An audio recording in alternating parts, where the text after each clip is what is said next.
이 시간 우리 주님의 평화가 함께 하시기를 빕니다. 제가 그 한국 기행이라는 프로그램을 참 좋아하는데요. 어제 보니까 뜨거운 국물 특집해서 그 국수가 나오더라고요. 보셨어요? 혹시 보신 분 계신가요? 네. 국수가 나와서 와, 저 국수 먹고 싶다. 2,000원인가 그렇던데 아직도 2,000원의 국수를 파는 집이 있더라고요. 대구였던 걸로 기억하는데. 그런데 오늘 국수 맛집이 있더라고요. 오늘 저희 교회가 국수 맛집이어서 어제 먹고 싶었던 국수에 대한 해가를 오늘 점심에 다 했습니다. 네, 참 맛있게 먹었는데 겨울철에 뜨거운 음식도 잘 드시고 건강을 잘 챙기셔서 이 추운 날 주님 안에서 강건하게 지나시기를 간절히 소망합니다. 여러분, 믿음이란 무엇일까요? 믿음은 보이지 않는 길, 또 가보지 않는 길을 걸어가는 것이 아닐까 싶습니다. 그런데 믿음의 이러한 특성이 바로 문제가 되는 거죠. 왜 문제가 되냐면 우리는 지금 보이는 것을 중요한 가치로 여기는 세상을 살고 있기에 그렇습니다. 학생들을 보면 성적은 눈에 보이는 척도이자 표지이고, 또 과학을 보면 실증적인 것을 중시하는 가치 체계이잖아요. 또 회사는 어떻죠? 실적을 요구하죠. 그 모든 것들이 다 눈에 보이는 것이기 때문에 이런 세상에서 보이지 않는 길을 걷는다는 것이 참 어렵기도 하고 때로는 부끄럽게 여겨질 때도 있는 것입니다. 지금 우리가 이곳에 모여서 함께 하나님을 찬양하고 또 이렇게 예배할 때면 아무 문제가 없는 것 같지만 막상 우리가 이제 학교에 가고 회사에 가게 되면 내가 그리스도인이라는 것을 감추고 싶은 그런 존재 상태가 때로는 되어버리는 거죠. 그건 우리의 믿음이 작아서라기보다 이 세상의 힘이 너무 거대해 보이기 때문이기도 합니다. 이 세상의 큰 흐름을 우리도 거스르고 싶지 않은 거죠. 언젠가 저는 하나님은 왜 자신을 이토록 감추시는 것일까 그런 고민을 한 적이 있어요. 그냥 보여주시면 안 될까? 하나님 짠 하고 우리 가운데 나타나시면 안 될까? 그런 생각을 한 적이 있어요. 그러면서 성경에서 창조 때부터 반복적으로 드러난 그 인간의 완악함을 한번 깊이 생각해 보게 되었습니다. 그러니까 요즘 시대만 해도 오늘의 유행이 더 이상 내일의 유행은 아니잖아요. 그만큼 빠르게 변해가는 시대를 우리는 살아가고 있는데 하나님이 자신을 드러낸다 하여서 인간의 경이감이라는 것이 과연 얼마나 지속될 수 있을까 그런 생각이 든 거예요. 제가 우리 아이들이 읽은 어느 동화책에선가 이런 현상을 본 적이 있습니다. 이런 이야기예요. 어느 날 그 빙하에서 원형 그대로의 공룡이 발견되었어요. 그랬더니 전 세계에서 사람들이 몰려와서 취재하며 난리가 났습니다.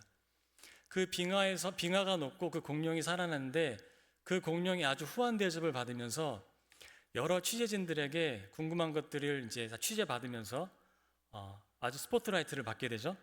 그런데 얼마 후에 더 희귀한 공룡이 빙하에서 발견이 된 거예요. 그랬더니 어떻게 되냐면 그 전에 발견된 공룡이 완전히 찬밥 신세가 된 겁니다. 그리고 계속 그런 현상들이 반복이 돼요.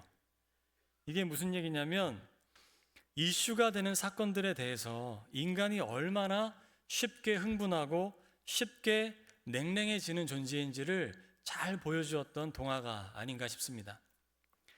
짐 캐리가 주연한 오래된 영화 트루먼 쇼라는 영화를 봐도 이런 내용이 담겨 있죠. 여러분 이렇게 추운 겨울날에 집에서 트루먼 쇼 검색하셔서 한번 봐보세요. 굉장히 좋은 영화입니다.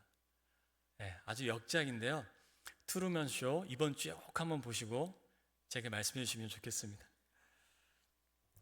그런 거죠. 인간의 그런 완악함, 인간의 내면의 상태를 한번 본 거예요. 그래서 하나님이 자신을 드러내신다 하여서 인간은 또 다른 하나님, 또 다른 감각적인 것, 그런 것들을 찾지 않게 될까요?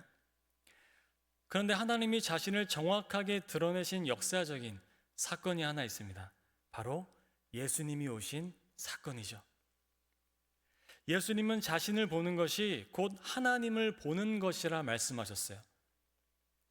그런데 예수님이 대개 33년 이상을 사셨다고 하는데 실제적으로 하나님 나라의 복음을 전파한 사역은 불과 3년여에 불과합니다. 인생의 시간을 봤을 때 이 3년은 아주 짧은 시간이에요. 그런데 만약 그 기간이 길었으면 어땠을까요? 저는 아마도 인간이 가진 완악함으로 인해서 예수님의 가치를 쉽게 평가절하하지 않았을까, 그런 상상을 해봅니다. 실제로 불과 3년 만에 당시 사람들은 정치적이고 종교적인 선동에 휘말려서 예수님을 십자가에 못 박으라고 분개했었죠. 어쩌면 그것이 바로 인간인 것입니다. 그렇다면 제게는 왜 하나님 보이지 않으시나요? 라는 그 질문 앞에 이런 결론이 내려지는 거예요. 하나님이 보이지 않으신다는 것, 왠지 감추어져 계시다는 건 인간을 깊이 배려하시는 하나님의 뜻은 아닐까, 그런 결론이 제게 내려졌습니다. 인간의 완악함을 아시기에 하나님은 오히려 감추어진 듯 존재하시는 거죠. 마치 우리에게 나자지라 말씀하시고 오른손이 하는 일을 왼손이 모르게 말씀하시고 하라고 말씀하시고, 또 기도할 때 사람들에게 보이는 것에 신경 쓰지 말고 혼자 조용히 골방에서 하라 말씀하신 그 말씀처럼 하나님도 어쩌면 인간의 역사 속에서 그렇게 감추어진 듯이, 그렇게 보이지 않게 겸손하게 일하시는 것은 아닐까? 그런 생각에 이른 겁니다. 그런데 중요한 건 감추어져 있고 보이지 않는다고 해서 없는 세계는 아닌 거죠. 보이지 않지만 그 현실은 확실한 현실인 겁니다. 바로 오늘 본문은 이 현실을 믿음으로만 알 수 있다 말씀하고 있는 거예요. 성경 속 믿음의 사람들은 바로 이 보이지 않는 현실을 진짜 현실로 믿었던 이들이었습니다. 그런데 우리는 왜 같은 하나님을 믿으면서도 믿음의 결실이 달라 보이는 걸까요? 인간의 성향이 다양해서일까요? 아닙니다. 성경은 참된 믿음은 어떤 일관된 변화를 일으킨다고 말씀하고 있어요. 갈라디아서 5장 22절을 보시면 성령의 열매가 대표적인 말씀이죠. 오직 성령의 열매는 사랑과 희락과 화평과 오래 참음과 자비와 양성과 충성과 온유와 절제니 이 같은 것을 금지할 법이 없느니라. 다 외우시네요. 하나님을 믿으면 어떤 일관된 믿음의 결실이 나타난다고 성경은 기록하고 있습니다. 그런데 어떤 이들에게는 예수님의 향기가 은은하게 나지만 어떤 이들은 겉으로는 예수님을 그렇게 말하고 구호처럼 이것이 믿음이라고 당당하게 말은 하는데 전혀 예수님의 성품이 느껴지지 않는 이들이 있어요. 그건 보이지 않는 하나님의 현실을 진짜 현실로 믿으며 살아가느냐, 아니면 보이는 이 현실을 위해서 보이지 않는 하나님의 현실을 잠시 이용하려고 하는 그런 삶으로 살아가느냐에 따라 차이가 벌어진다고 생각합니다. 결국 믿음의 행태와 결실이 달라지는 건 보이지 않으시는 하나님을 내가 정말로 신뢰하는지, 이 세계보다 큰 하나님의 현실을 내가 참으로 갈망하고 있는지, 정말로 그 현실이 궁금하여 알고 싶은지, 그런 갈망 속에서 하나님을 만나는 순간순간의 은총을 내가 경험하고 있는지에 따라서 믿음의 행태와 결실이 달라지는 거죠. 그래서 믿는다고 하여서 다 같은 결실을 맺는 게 아닌 거예요. 내가 하나님을 진짜 살아계신 하나님으로 믿고 있느냐에 따라 나의 입술의 말과 나의 행동은 달라집니다. 그렇다면 우리의 갈망에 따라 혹은 하나님의 현실을 정말 믿으며 사는지에 따라 신앙의 행태와 결실이 달라지게 되어 있다면 과연 우리가 그토록 얘기하는 은혜가 무엇인지 우리는 깊이 생각해 보지 않을 수가 없어요. 이 믿음과 은혜는 깊이 연관되어 있기에 그렇습니다. 여러분, 은혜가 무엇일까요? 우리가 알다시피 인간 스스로는 도저히 하나님 앞에서 신실한 존재로 살아갈 능력이 없기에 예수님을 통해 하나님과 살아갈 수 있도록 길을 열어주신 것이 바로 은혜의 사건이에요. 그 은혜는 완전히 죄를 태워 없애야만 일어나는 사건인데 어떻게 하셨죠? 예수님이 그 모든 죄를 끌어안고 죽으심으로 인간이 감당해야 할 죄의 몫을 대신하셨습니다. 그런데 여기서 한 가지, 왜 그토록 죄가 문제가 되는 거죠? 여러분 깊이 고민해 보신 적 있으시죠? 왜 죄가 문제가 되는 걸까요? 왜 이 죄를 없애고 하나님과 다시 연결되는 것이 왜 그토록 중요할까요? 하나님과 다시 연결되어 살아가는 것이 수많은 사람들에게는 아무런 의미가 없을지 모르겠어요. 굳이 하나님과 연결되어 살 필요가 있나? 그렇게 생각할 수 있는 거죠. 내 입장에서 보면. 그런데 우리가 하나님의 입장을 한번 생각해 볼 수 있다면 조심스럽게 그 하나님의 입장을 한번 헤아려 보면 좋겠습니다. 그러니까 오늘 본문 3절과 같이 하나님이 정말로 세계를 창조하셨다면, 지금 하나님의 입장에서 말씀드리는 거예요. 하나님이 정말로 세상을 창조하셨다면, 하나님이 정말로 역사의 주관자이시라면, 그리고 우리에게 이러한 믿음과 신뢰가 있다면 그때부터는 문제가 완전히 달라지기 시작하는 겁니다. 이 3절은 공동번역 성경으로 읽어야 더 분명하게 다가오는데요, 제가 한번 읽어드릴게요. 우리는 믿음이 있으므로 이 세상이 하나님의 말씀으로 창조되었다는 것, 곧 우리의 눈에 보이는 것이 보이지 않는 것에서 나왔다는 것을 압니다. 이렇게 말씀하고 있습니다. 어떻게 해요? 우리의 눈에 보이는 것이 어디에서 나왔어요? 보이지 않는 것에서 나왔다는 것을 압니다. 무엇을 통해요? 믿음을 통해. 그러니까 이 세계의 과학적 원인, 예를 들어 태초에 이런 원인이 있다 그러죠.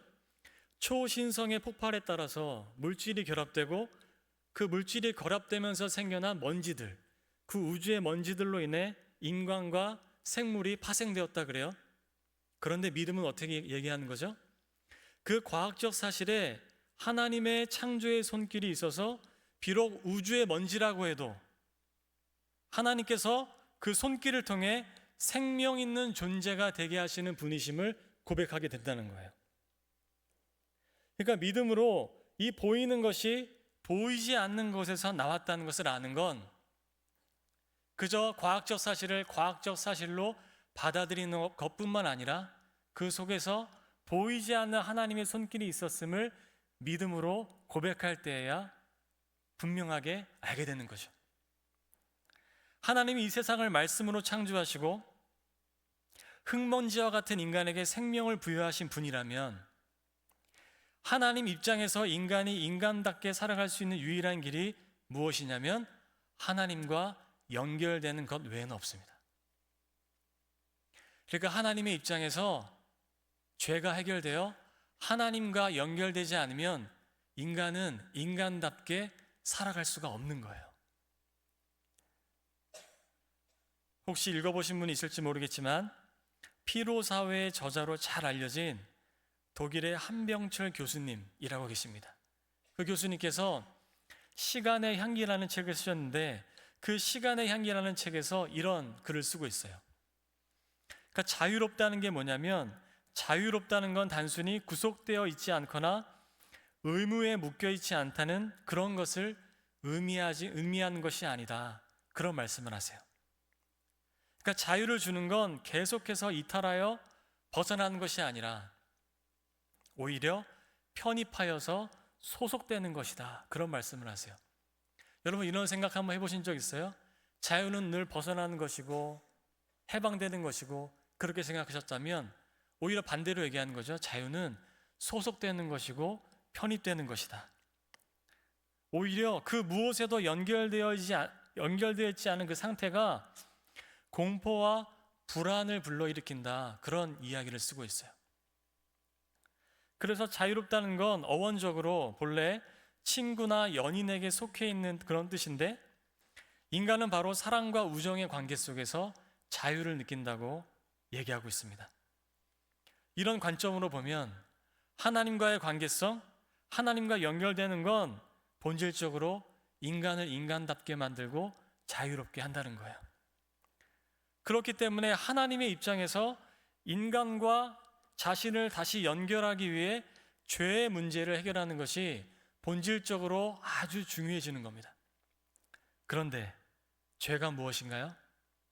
죄는 하나님을 의도적으로 거부하는 것이고, 그런 하나님을 모른다 하는 것이고, 다른 신을 섬기는 것이고, 돈을 사랑하는 것이고, 타인을 함부로 대하는 것이고, 자기 자신만을 소중히 여기는 모든 인간의 본성이자 성품인데, 하나님은 그런 상태인 인간을 그저 받아주실 수가 없는 거예요. 성경에 따르면 하나님은 존재 자체가 거룩하시기 때문에 그런 죄된 상태를 가까이 하실 수도 없고, 가까이 하고자 하면 인간이 해를 입습니다. 어떻게 돼요? 죽게 되는 거죠. 그래서 하나님은 예수님을 통해 우리를 이끄시는 거예요. 죄가 완전히 해결된 예수님의 존재 상태를 통해 우리의 존재를 받으시는 거예요. 그러니 예수님이 죽으심으로 우리를 받으셨다는 것이 무슨 의미이냐면, 예수님의 죽음이 바로 나의 죽음이라는 거예요. 우리의 죽음이라는 겁니다. 그래서 우리는 대속이라는 말을 쓰죠. 예수님이 대신하여 속죄하셨다는 말씀입니다. 은혜는 다름 아닌 바로 이런 의미를 담고 있는 거예요. 예수님으로 인해 우리의 존재가 하나님과 연결되었다는 겁니다. 그러니까 진짜 인생을 살아갈 수 있는 길이 열렸다는 거예요. 하나님께 묶임으로써 자유롭게 살 길이 예수님을 통해 열렸다는 겁니다.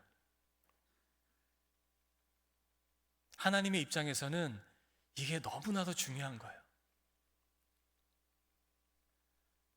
그러니 은혜는 우리에게 요구하는 거죠. 이전의 삶은 죽었으니 하나님과 연결된 삶에 관심을 가져야 한다. 나의 죄를 대신 속죄해 주신 예수님을 따라 새로운 삶을 추구하며 갈망해야 한다고 은혜는 우리에게 요구하는 거예요. 반대로 하나님과 묶인 삶을 거부할수록 인간의 욕망에 사로잡혀 스스로 선택하며 산다 여기거나 결국 이 세상에 종속된 삶을 끊임없이 살게 될 것이다 얘기하고 있는 거죠. 명예의 종이 되고, 물질의 종이 되고, 사람들의 인정의 종이 되고, 지위의 종이 되어 살아가는 겁니다. 그 결과는 근심이고 불안이고 끊임없는 경쟁이고 욕망을 위한 투쟁 같은 거죠. 제가 이토록 길게 은혜에 대해 말씀드리는 이유가 뭐냐면, 우리가 이 은혜를 받은 자로서 하나님과 연결된 삶, 하나님의 현실을 믿으며 정말로 진실하게 우리가 그 하나님의 현실을 갈망하며 살고 있는지를 묻고 싶게 그렇습니다. 우리가 날마다 은혜를 얘기하지만 그 은혜를 받은 자로서 정말로 그 하나님의 현실을 믿으며 보이지 않는 그 세계를 믿으며 그 현실을 정말로 갈망하며 살고 있는지 묻고 싶기에 그런 거예요. 은혜를 오해하여 마치 나는 아무 가치가 없는 존재이라거나 어차피 연약하여 아무것도 못하는 존재라고만 여기는, 그렇게 자기 자신을 너무 한없이 누추하게 보는 그런 상태에 있지 않을까 염려되기에 그렇습니다. 그렇지 않아요. 은혜는 나의 작음을 알게 하지만 나를 초라하게 여기는 것이 은혜는 아닙니다. 은혜는 나를 겸손하게 하지만 세상과 비교하여 아무 가치도 없는 열등한 존재를 여기는 것 거부합니다. 오히려 작기에 더 소중하고 아무것도 내세울 것이 없기에 하나님이 존귀하게 여겨주시는 거예요. 바로 우리가 이런 존재이기 때문에 하나님은 갈망하게 하시는 겁니다. 새로운 현실을 꿈꾸게 하시는 거예요. 비록 보이지 않는 길이라 해도 한번 걸어보라 하시는 거예요. 넘어질 수도 있고 길을 몰라 자충우돌할지언정 걷는 길을 절대로 포기하지 말라 하시는 겁니다. 예수님이 모든 죄의 짐을 짊어지고 가셨듯이 하나님이 책임져 주시니 한번 걸어보라 하는 거예요. 세상은 실증의 세계, 보이는 세계를 추구하며 이 현실 속에서 아무 자각 없이 자신의 욕구와 욕망에 따라 살아가는 것이 성공이다, 그것이 인생이고 그렇게 살아가는 것이 인간의 일생이라고 얘기할지라도 은혜를 받은 우리는 그 새로운 보이지 않는 현실을 바라보는 거죠. 그 보이지 않는 길을 믿음을 가지고 살아가는 삶의 지향점이 우리에게 있어야 되는 겁니다. 그리스도인으로서 우리가 이 이상, 우리가 세상 안에서 살아가는 방식이 결코 헛되지 않음을 보여주는 역사적인 사건이 하나가 있습니다. 1989년에 그 전까지만 해도 독일이 동독과 서독으로 나눠져 있었죠. 그 동독과 서독을 가르던 그 베를린 장벽이 무너지기 이미 수년 전에 성 니콜라이 교회는 1982년 9월부터 칼을 쳐서 쟁기로라는 슬로건 아래 매주 월요일 오후 5시에 평화 기도회를 열었다고 해요. 이 기도회의 촛불이 독일 통일의 밑거름이 되리라는 사실을 당시에는 누구도 상상하지 못했습니다. 동서독 간의 군비 경쟁이 심화되고 있던 그 당시에 뜻있는 그리스도인들이 모여서 그 평화 기도회를 계속 이어갔고 1989년 10월 9일에 역사적인 날이 닥치게 되었어요. 평화 기도회가 계속되면 유혈 진압도 불사하겠다는 그 협박이 난무하는 가운데 이날 성 니콜라이 교회에서 열린 평화 기도회에는 3,000명이 넘는 사람들이 모이게 되었습니다. 그리고 이들이 평화를 촉구하는 호소문을 발표한 후에 교회 밖으로 나섰을 때 교회 밖 광장에는 7만여 명의 사람들이 운집해 있었어요. 시위가 격화되고 진압이 강경해지면서 폭력적인 양상을 보이자 평화기도회를 이끌었던 피러 목사님이 처음 월요 평화의 기도를 시작할 때 강조했던 이사야 2장 4절과 미가 4장 3절의 말씀, 주님께서 민족들 사이의 분쟁을 판결하시고 원근 각처에 있는 열강 사이의 갈등을 해결하실 것이니 나라마다 칼을 쳐서 보습을 만들고 창을 쳐서 낫을 만들 것이며 나라와 나라가 칼을 들고 서로 치지 않을 것이며 다시는 군사훈련도 하지 않을 것이다. 이 말씀을 내세워서 평화적인 시위를 역설하였습니다. 이런 말씀을 근거로 칼을 보습으로라는 슬로건을 내걸어서 그리스도의 복음의 핵심인 샬롬에 초점을 맞춘 그 평화 시위에 많은 군중들이 호응하기 시작했어요. 그리고 한 달 뒤인 1989년 11월 9일에 철옹성 같던 베를린 장벽이 무너졌습니다. 어떤 이들은 너무나 미약해 보이는 기도를 통해 무슨 일이 일어날지 의구심을 갖습니다. 그러나 감추어진 듯이 이 땅의 역사 가운데 함께 하시는 하나님은 우리가 하나님의 방식, 평화의 방식, 겸손의 방식으로 살아갈 때 우리도 예기치 않은 역사를 일으켜 가시는 거예요. 약 8년여간 지속됐던 니콜라이 교회의 평화기도회는 베를린 장벽이 무너지며 결실을 맺었습니다. 누군가는 그 사건을 그저 정치적이고 군사적인 결과물로 볼 수 있겠죠. 그러나 보이지 않는 믿음을 가진 우리는 이 사건이 보이지 않으시는 하나님이 기뻐하시는 방식을 인내하며 쫓아갔던 그 결실로 고백할 수 있는 겁니다. 바로 오늘 우리에게는 이 믿음이 필요한 거예요. 우리에게는 바로 이 믿음이 필요한 겁니다. 우리는 이 믿음을 갈망해야 합니다. 내일 주식은 오를지 말지 핸드폰만 계속 바라보고 있고 부동산의 변동은 어떻게 될지 계속 주시하고 있고 내 자녀가 남의 자식보다 뒤처지는 않을지 그런 고민 속에 늘 온종일 빠져 있다면 정말 죄송한 말씀이지만 우리는 예수님 믿는 것 아니에요. 우린 예수님 믿는 것 아닙니다. 그건 보이는 현실을 따라 살아가는 삶이 아니라, 보이지 않는 현실을 따라 살아가는 삶이 아니라, 나는 그저 하나님 믿는 척하면서 보이는 현실을 따라 살아가겠습니다 라고 얘기하는 것밖에 되지 않아요. 그건 절대로 우리 믿음의 지향점이 아닙니다. 여러분, 매일 주식만 들어보고 있다면 오늘 이 순간 결단하시고 끊어낼 수 있는 용기가 있기를 바랍니다. 매일 현실을 바라보며 어떻게 하며 전전긍긍하며 살아갈지 고민하는 여러분 가운데 보이지 않는 현실을 볼 수 있는 믿음의 결단이 있기를 바랍니다. 여전히 못된 이들의 폭력이 난무하고 있어요. 세상은 그런 폭력을 조장하는 이들로 인해 오늘도 괴로움을 받고 있는 이들이 너무나 많이 있습니다.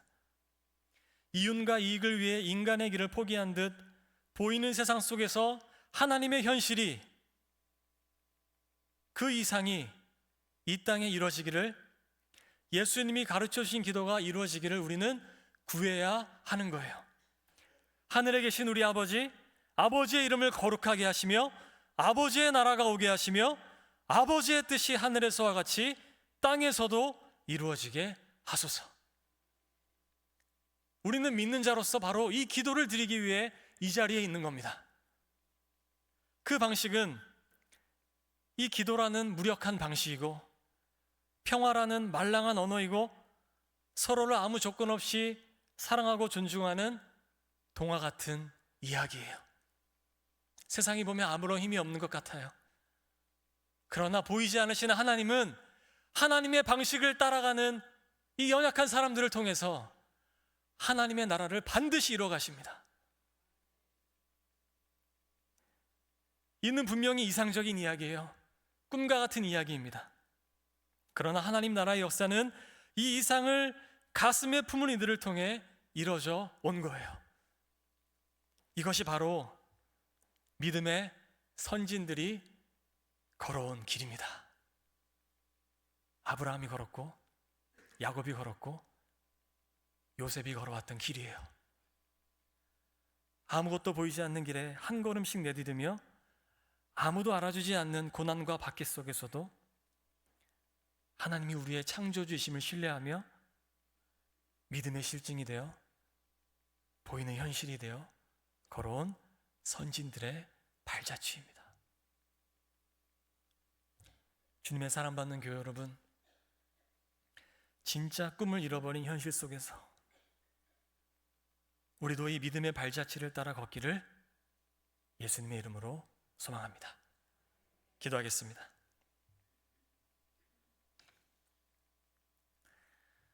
하나님 아버지, 보이지 않기에 불안하고 보이지 않기에 과연 내가 가는 길이 맞는가 싶지만 이 세상의 역사보다 더 크신 주님의 역사를 신뢰하며 오늘도 이 믿음의 발걸음을 한 걸음씩 한 걸음씩 내디딜 수 있도록 인도하여 주시옵소서. 세상이 뭐라 해도 이 길을 걸을 수 있도록 도와주시고 세상이 때론 나를 무시해도 하나님의 사랑이 더 크시오니 그 주님의 사랑만 의지하며 이 믿음의 길을 걸어갈 수 있도록 성령 하나님께서 붙들어 주시옵소서. 우리의 모든 삶을 온전히 주님께 맡겨드리며 예수님의 이름으로 기도합니다. 아멘.